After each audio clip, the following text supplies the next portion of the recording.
Hello everybody and welcome to Berringer, and this is just a quick update for you. Nothing terribly exciting, it's just a little bit more work's been done and I just thought I'd let you know what I've been doing.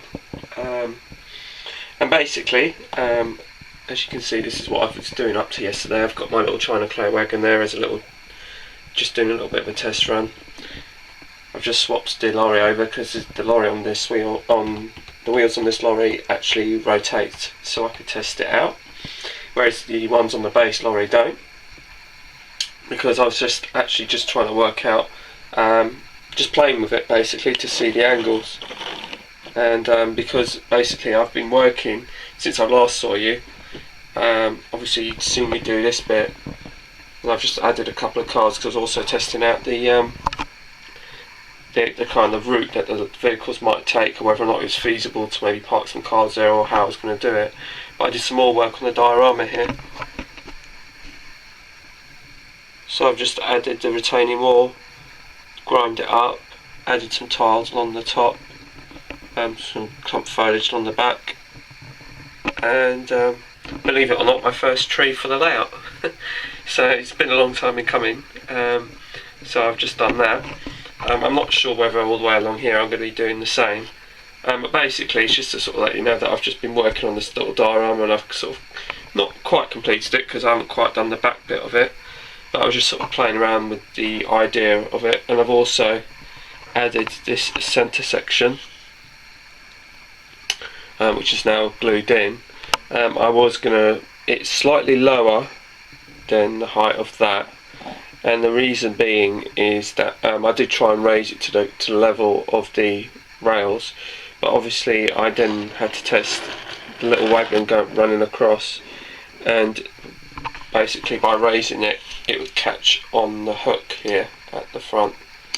So the height of the cobblestones of the granite sheet sets was just slightly lower, just to allow the wagon to run freely.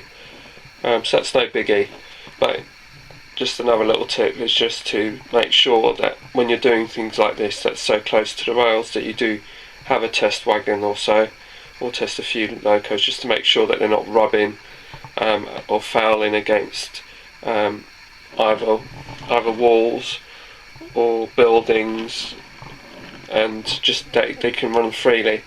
So you just got to keep testing it just to make sure, because the last thing you need is to lay this all down and then realise that you're going to have to take it all up in order to test it, in order to rejig it, I should say, because it's rubbing or fouling.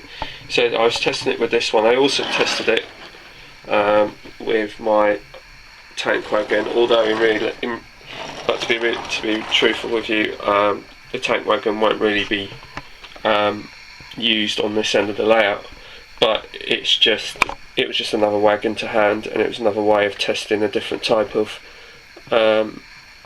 wagon, because you never know when these things might come up, or loco. So it's just a bit of testing really.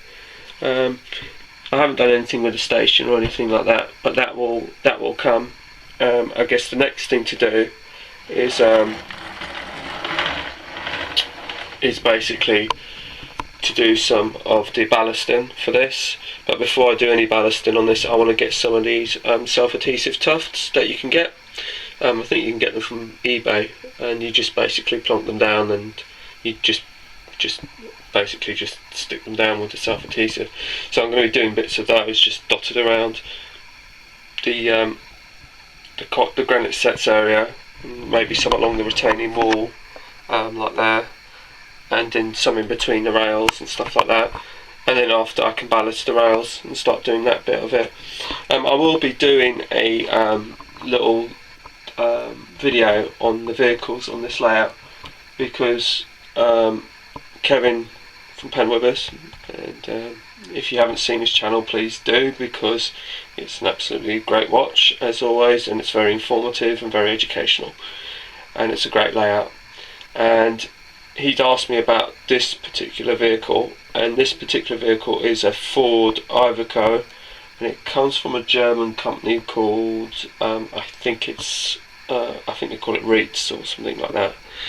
Now, I'm fully aware that vehicles from this time period are quite difficult to get hold of, which is, and the period I'm talking about is generally roughly around the 80s period.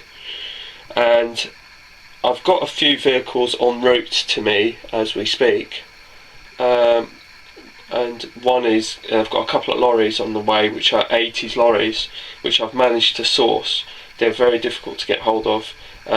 It's something that kind of bugs me about Oxford Diecast. It's just that they tend to do lorries which are either very early, as in, I don't know, up to about 50s or 60s or something like that, and then there's this jump to the ultra modern era stuff of like 2000s, 2010, and in between there isn't really much in terms of vehicles, and it's something that I wish Oxford Diecast would actually do.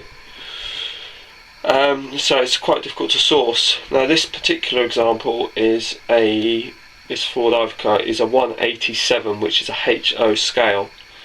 So there's not much in it between HO and the 00 gauge. So I'll be doing a video on the various scales and the various vehicles, because the other lorries that are coming to me are also on a 187 HO scale, and not the 176. So I'll be doing some comparisons and putting them side by side. So I'll be doing some shots on that.